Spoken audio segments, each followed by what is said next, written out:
Welcome, my peeps, my peoples. Please like, comment, subscribe, share the video. It'll be greatly appreciated from the bottom of my heart. It's Mary Jane. Let's talk about growing up hip hop, season 4, episode 8. Like, OMG, you know damn well that Boogie got lit, that he drunk some of that champagne. The first day out of rehab, he's throwing a pop up party with champagne. There was some weed there, there was some stuff there. Come on, don't try to play us. And don't try to play us to make us think that Masterpiece slept out in the woods. JoJo didn't sleep out in the woods. Romeo didn't sleep out in the woods. Eric, Easy E, Little Son didn't sleep out in the woods. There's no way they slept out there in the woods. Like, come on. And damn, Pep, I don't know. You should have probably did this off camera, but maybe it's important that you do it on camera for other people and other people in their family that are having these type of issues with mother and son and just feeling neglected, period. But it just looked really bad. It seemed like you should have kept him trapped in the closet. OMG, when Tyran told JoJo and Eric, Eazy-E's son, that, he met Pep's driver. He's been driving her for a long time. And he said he never knew she even had a son. Like I said, I didn't know she had a son.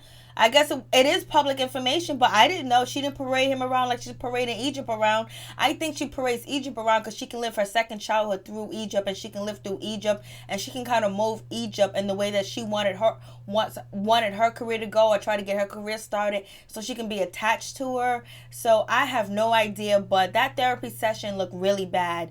And it was just like, damn, Pep was like, you kept, it was like, woe is you. It's not you, it's your son. It's your firstborn that you done gave birth to. And it was like you was trying to combat everything that he was trying to say and try to say, oh, this is why this happened. Oh, that's why that happened. Oh, Egypt was 9 years old at that time. It was like, no, take his feelings into accountability and take an accountability that you failed him when he was growing up, and maybe you were just young then too as well. Everybody makes mistakes, but own up to it and treat the boy right. Treat him like a human being, because he's a good kid. He's a real rounded, smart kid. He's very introvert. He's outrovert too as well. He's just a good kid, and he's into karate. He's into so many different things. He's well spoken, well behaved. And she was like, "Oh, I don't think he loved me." Oh, I was like, "Damn! If you didn't think he loved you, you should have made sure you showed him all the love in the world when you felt that way when he was a child. Like, now he's a grown adult, but at least you're doing something about it. At least you're getting counseling. At least it's on TV. I guess you're getting paid, and you're helping your family out as well. So that's a good thing." I was just like, whoa. And then Bree trying to flirt with, Boogie. Boogie wasn't really picking up the bait. I was like, okay, Boogie, you ain't feeling TT. TT's trying to get into that Damon Dash family. She ain't playing around. And we got Kristinia. She's leaving to Vegas, and she's going to be at a hotel singing. And hopefully they film that, her singing. And now we get introduced to DeBarge's daughter. So now the DeBarges are good enough for, Kyndall's mother, so she can be around Kristinia on this show. Because at first, growing up, they wasn't good enough. Now they're good enough to put her on, to put her out there, because she sings, she acts. She's a pretty young girl too as well. But damn, now the daughter's kind of regretting her mother's decision. But I can't blame the mother, can't blame her if she felt like it was a good thing to keep her children away because of their history. But damn, to keep them away like that, not even know your family, your blood, and you know who they are, and you denying that access, denying all that, and don't know what type of memories and things that they could have built. But I guess she felt like she was protecting her child. And Vanessa and Angela are getting along for now, for a little bit. Angela still got her stank face on. She's just really not feeling this show. JoJo's fitting right in. I love the guy's scene. So let's get started. We get Master P. He goes over there to Pep's house. He has a conversation with her, and she was like, I need some help with my son because he feels like I don't love him, or I'm showing more attention to Egypt. Master P was like, so what kind of father, what kind of men be around him? What's going on? Like, then Pep starts to say that, hey, listen, I got pregnant by Tyran's father. And he also had another woman pregnant at the same time. And we broke up while I was pregnant. And that is real difficult to deal with, to be broken up with somebody while you're pregnant. Then knowing they have somebody else out there in the wing too as well with a child. This is why I said in the last video, it feels like, she might have some resentment towards Tyran because he reminds her of that moment, that hurt, that emptiness that she felt when she was first pregnant, and then the father mistreating her and being no good. Because sometimes women can hold that on when they see a child. It's like, oh, you look just like your daddy. Grandmama, aunties be like, oh yeah, you look just like that no good son of a bitch. So I don't know. So anyways, Master P was like, oh, you're a good mom, you're this and that. And he was like, you know what, let me holler at your son, let me talk to your son, because I know you did your best. And he just probably needs some men around him, because a woman can't teach a man how to be a man. There's some certain things he needs to learn from a man. And so Master P was like, I'm having a camping trip and he's welcome to come. He's invited to come. He can come through. So they hug and everything, and it looked like there was a little flirtation going on. Pep looked a little nervous, but Pep liked them young. Master P liked them rich. So moving on from that, so Master P does ask Tyran, does he want to go on a camping trip? Tyran said, yeah, of course. It's all good. So now we get Pep. She meets up with Egypt and Tyran at her house, and she's all late. She got a glass of champagne. In that conversation, she actually looked intoxicated again and was talking intoxicated, all confused, having brain farts at the same time she talking to her children. And so she kept saying that, Tyran, you were my firstborn. I love you. You were my son. All I ever wanted was a son, but shit, you don't act like it. And the way he talk about his childhood, it wasn't like that, mommy. So then, she was talking about the therapy session. He was like, okay, that sounds good, but I don't really think that we need that. I think that we can just talk. Yes, they do need the therapy session, because Pep is not going to hear what anybody else says to her that she feels is beneath her, or not on the same type of level as her, or on the same type of age, so or an adult like her or whatever in her, age group. So Tyran was like, well, I want TT to come because I don't want to be ganged up on, because Egypt is your yes woman. That's what he said in his confessionals. Egypt is your yes woman. And so, and you can see that Egypt pretty much does everything her mom tells her to do, when to do it, how to do it. And I guess it's supposed to be like that with your children. And even if Pep is wrong, have Egypt ever disagreed with her mother on camera? I don't know.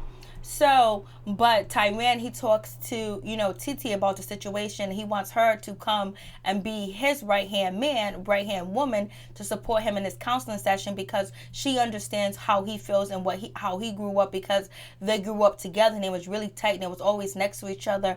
And it was crazy that Tyran said that, TT is his sister. He was like, well, she's my sister before Egypt came in the picture. I was like, see, they really tight. They showed little baby pictures of Egypt and Tyran looking all good, looking all cute, looking all adorable. And so with that situation, so, TT understands, and she goes, I totally understand where you come from. I get you. So, and they both agreed that Egypt is the yes, is Pep, yes man, yes woman. So that situation is going to be taken care of. We have Vanessa. She meets up with Kristinia, and she's talking to Angela on the phone, and Angela was like, so what's good, what's going on?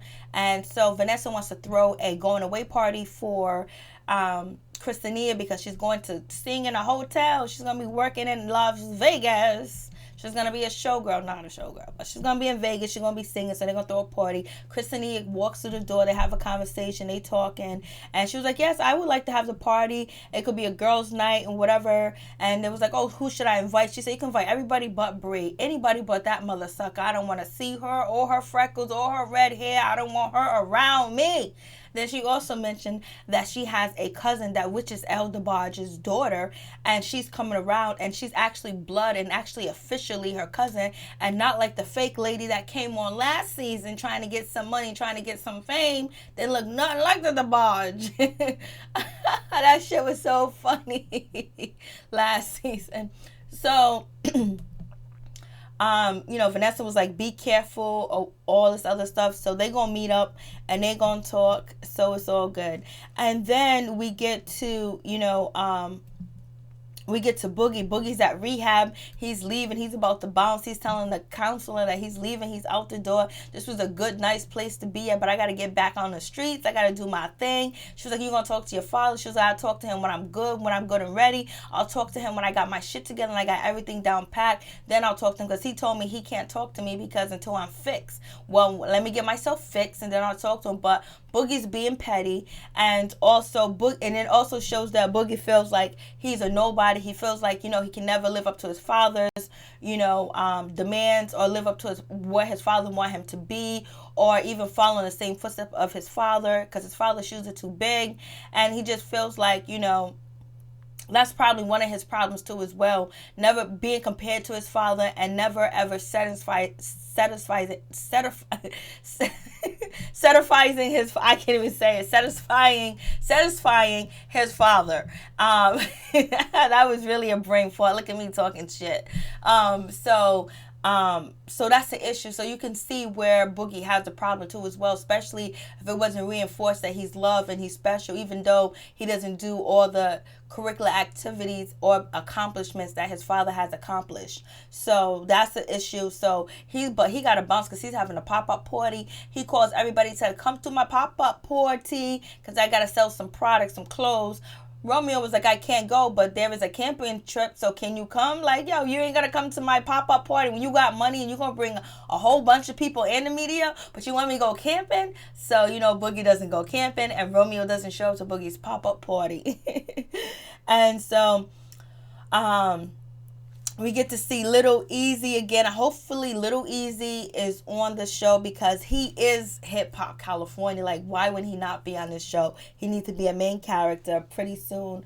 And so Romeo talks to his father, and they're talking about Boogie and Boogie needing help. And, Romeo, Master P also mentioned that, Damon Dash is a special person, special kind of father. He loves his son, but, his parenting is very different than Master P's. And he's like, Damon Dash is kind of like, he's kind of hard, he's a hard man. Basically giving validity to Boogie's struggle with his father. So there really is like a tit for tat, like pulling a rope, who's gonna fall in the hole. It's like it's a competition, and it's like Dame doesn't make Boogie feels like he loves him emotionally, like by his action and by talking to him, but he does love him, but he's showing him the love that Dame is showing him the love that he knows to show a man. But I know Damon's not hard on his daughters like he is on Boogie, but Boogie got on drugs, so that's a problem. So, therefore, Damon Dash is being hardcore on him. So, Damon needs to be a little bit softer. Boogie needs to be a little bit harder.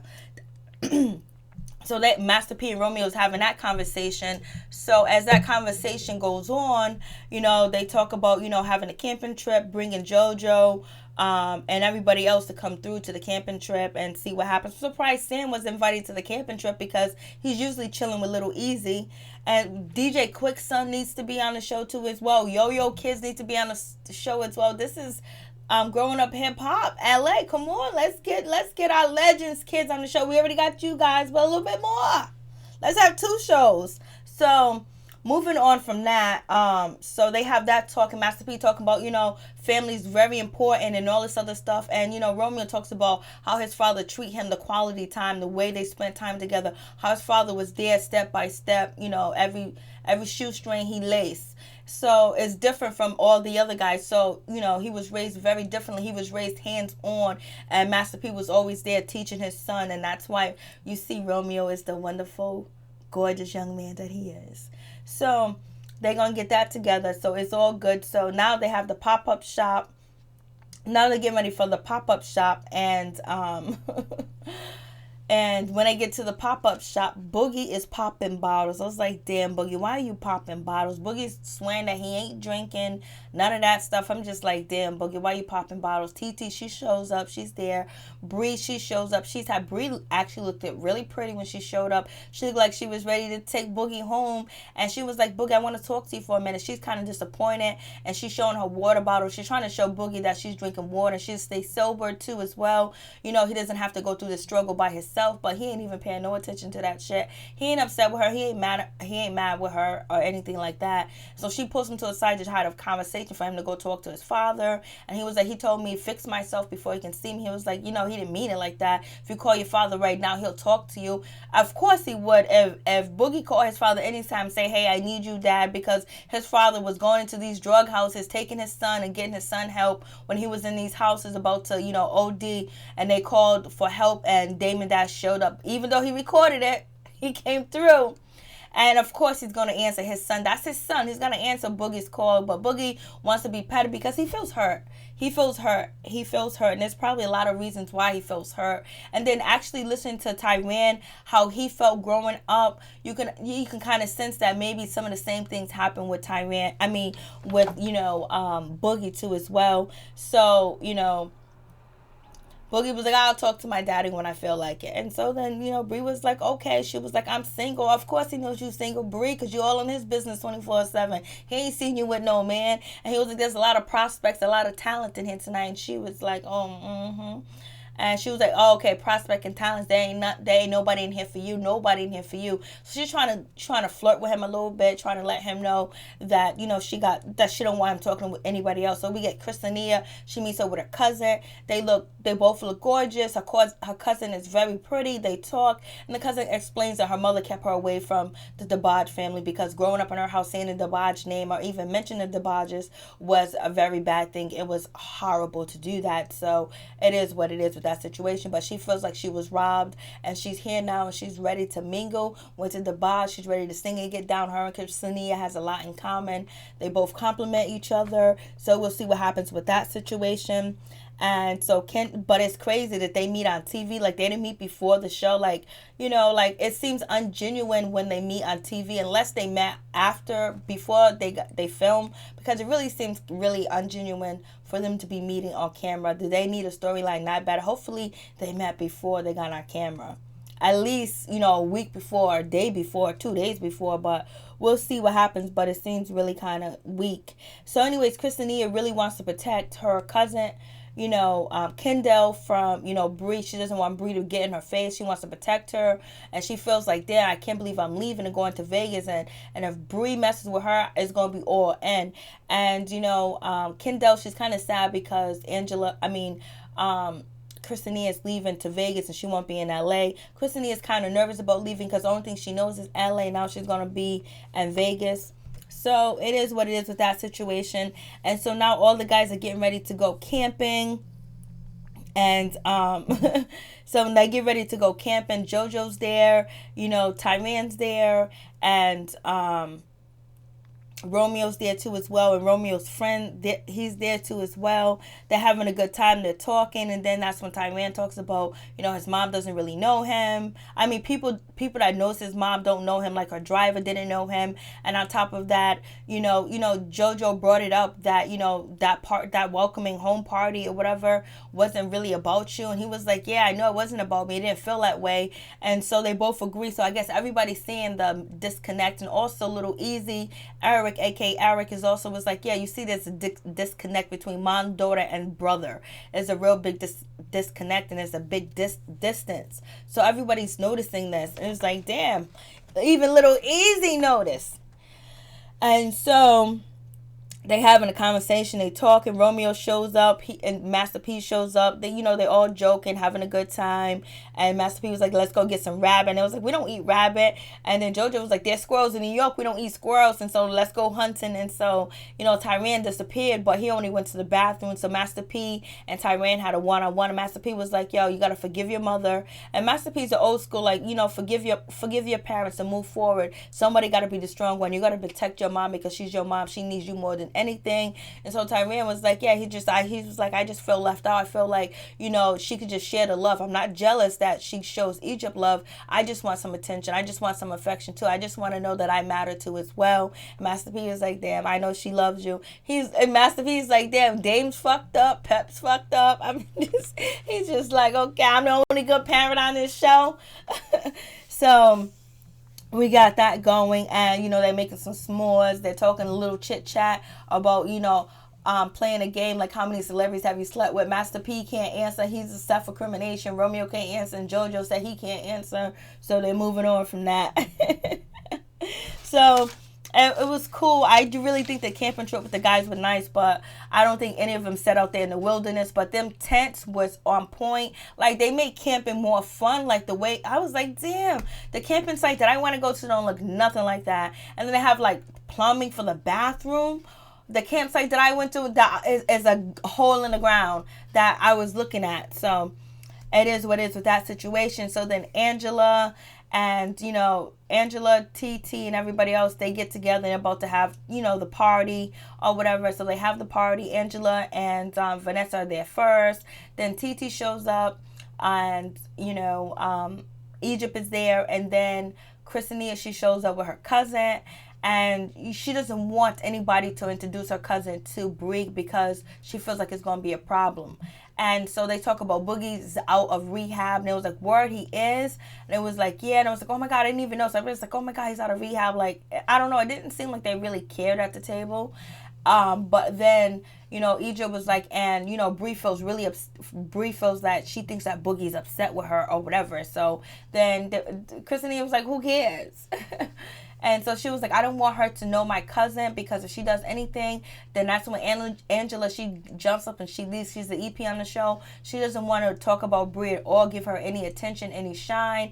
And she doesn't want Brie to bring anything back up in her face when she sees it. So it seems like we're never going to see Brie and Angela in the same scene. Like, damn, it'll make the show more interesting to see why you keep running from her.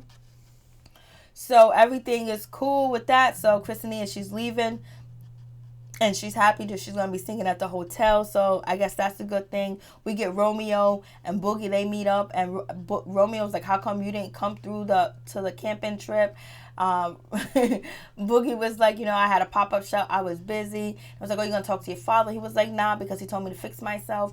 And then, Boogie was like, oh, Romeo's a good friend to say he's like the preacher of the crew. I was like, oh, no, Boogie.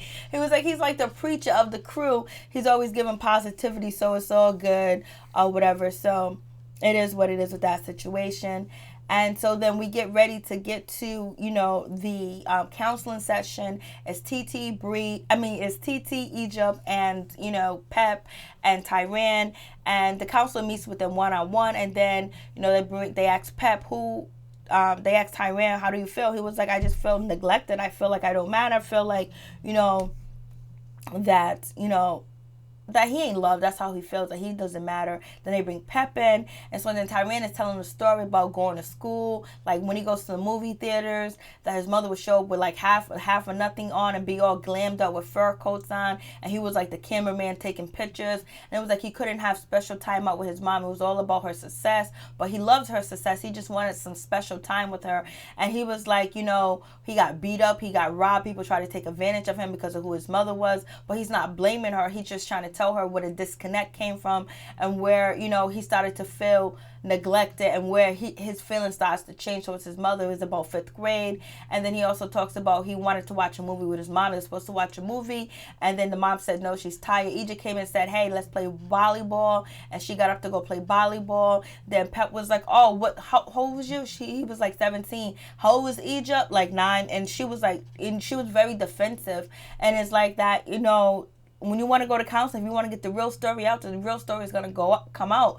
And Tyran was like, this is how I felt. I'm not going to get you. I'm not trying to argue with you. I'm not trying to put you down. I'm trying to just tell you how I feel, what came over me. And he was just like, yo, I just didn't feel love. I feel like I didn't matter. And I was just like, damn, it was sad. It was sad that he was genuinely hurt. But, Pep was like, oh, and then the counselor was like, oh, the counselor didn't really know what to do. She seemed like she was kind of like out of her limit. She was out of her element because, she's on TV for number 1. Then number 2 is Pep is paying her. And so it didn't seem, but she did a good job making sure. But she saw Tyran's hurt, and she knew what he was saying was real. And she just wanted Pep to listen, but Pep kept jumping back in. And he was like, damn, he was like, I know you had to make your money. I know you had to do what you had to do. But I'm just saying, I just want a little bit of attention now, like something. And so then, it was like, oh, let's bring the others. And she was like, yes, let's bring the others. And she was so happy that Egypt was able to be in the room with her so she can have her prize product sitting there that she wants to shape and form to be a better Pep, of course.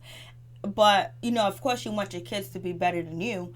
And it just seemed like, damn, I felt bad for Tyran. And Pep was like, I felt the same way, that I didn't matter and everything. So the doctor was trying to say, well, imagine how you felt. That's how he's feeling now. That's what he's trying to tell you, because Pep tried to bring it back to herself, but I don't think she can take criticism. Some people can't take criticism.